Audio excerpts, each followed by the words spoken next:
Okay, let's take a look at two different methods for modeling cabinetry. On the left, we have some examples of freestanding cabinets, and the way that they're modeled is similar to the way that they would be built in real life, meaning you can see how they're organized via layers, that the door is separate from the cabinet, and feet, and maybe even drawer fronts. On the left here, these are each of those elements is grouped, so you can freely move these around and maybe test different layouts if you're kind of planning a room or organizing or designing a kitchen. All right, so that's one method. The other method is if really what's important is just to give the illusion of cabinetry, and that the front faces of the cabinets is what's important that you want to see, not necessarily that or that you're not planning to move them around, so it's not important that you model the whole thing. So here we have a simple box that kind of represents that area of cabinetry, and in wireframe we can see that these are, I think, 30-inch spaced cabinets, and so we can kind of design the facade of the cabinetry. So for that, I will separate out the front face. I can use extract surface, making sure that copy is set to no so I don't get duplicates. When I do that, that'll separate out the front face so that we can cut it up and basically design the facade of these cabinets. So I'll switch to ghosted view so I can kind of see the divisions. And next, I'll just create a layer called guides.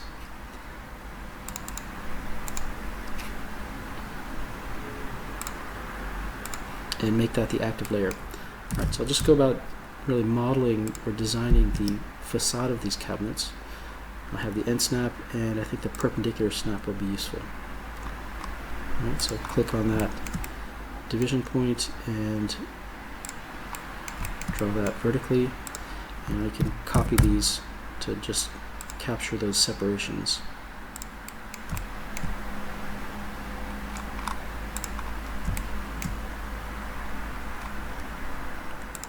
Okay, so it's now really a matter of just splitting the front face, and actually to make it easier I might separate this out. So I'll call this one cabinet. Oh, actually I have a layer here.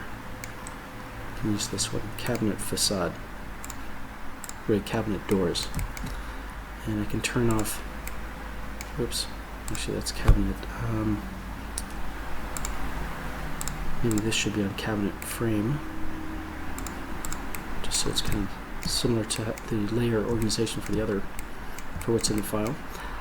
Turn this off, and now we can just start splitting using these lines.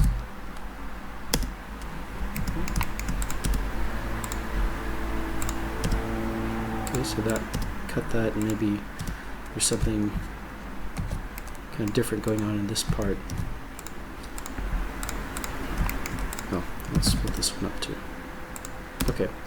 Alright, so the next thing might be, let's say you wanted to add some drawers on one of these. We can use the divide command to either divide this edge and maybe this curve. Enter, and maybe about 4 divisions. So we've got those, and now we can just draw lines connecting those. Turn on the point snap to just make it a little bit easier.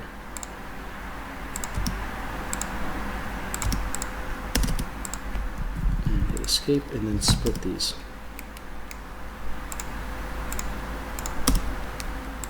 Okay, so those have been separated out.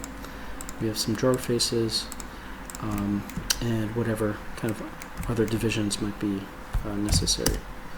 And we'll just divide this one just for some variety. Okay, so that's kind of the principle, is that you can create that facade as needed. Alright, and I'll turn off that guides layer, let's see. So here are the divisions. Now the trick comes during render time if you want to be able to see this. So if I switch to rendered view, see that it's hard to see the divisions. That's kind of maybe something that you do want to see, especially here. You really can't see them. So in this case, I would recommend we can do a couple things. We can actually make use, we can either create the gaps, actually model the gaps, and that means something like giving these some thickness first of all, offset surf, so whatever that cabinet thickness is, or the door thickness, maybe I'll just keep it at 1/2 inch. Alright, so they have a little bit of thickness, but then you could create the gaps so that they show up in render view. Maybe there's a 1/4 inch gap between.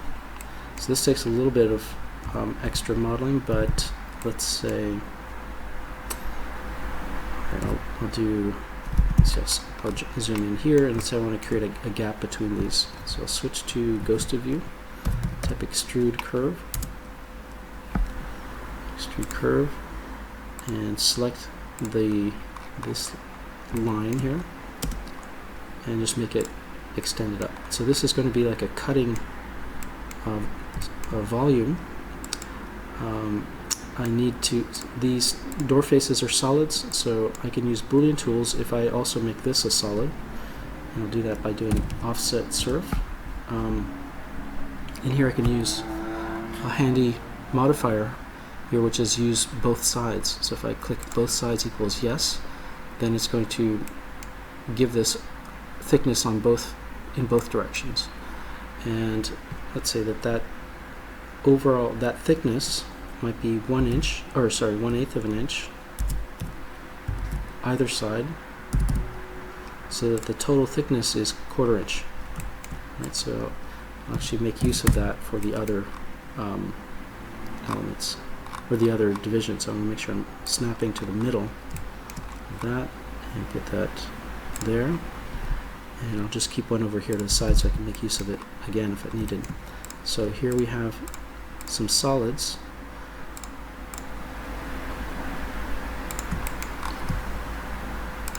And then I'll type in Boolean difference and select these two, hit enter.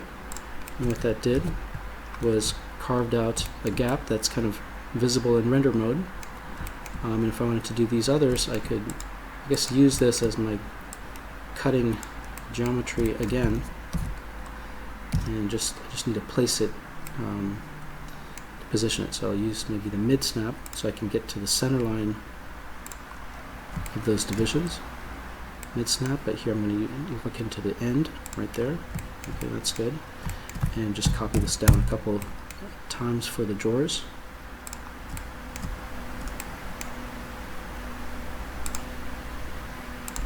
Okay, so I think, oops, I missed that last one.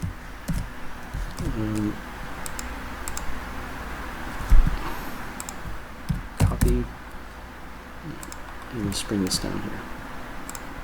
Okay, all right, so this is set up, and I use Boolean difference for these cabinets. Actually, I'm going to wait to do the middle two. I'm going to do this one and this one.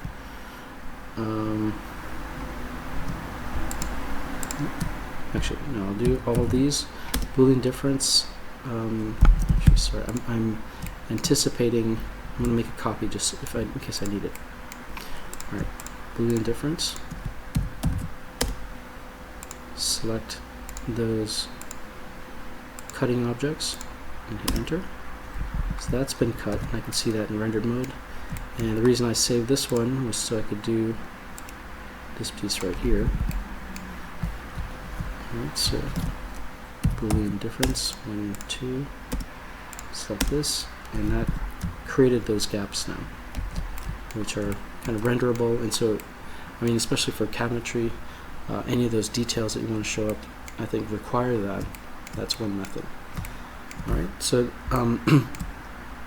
there is another technique that can help, and that is using edge softening. So in this case, for these cabinets that have already been modeled, I'm going to zoom in here, you can see that everything is separate, but rather than going through that process of booleaning out all of the gaps physically, I'm going to ungroup this. And there's a property that you can turn on here. So if I have these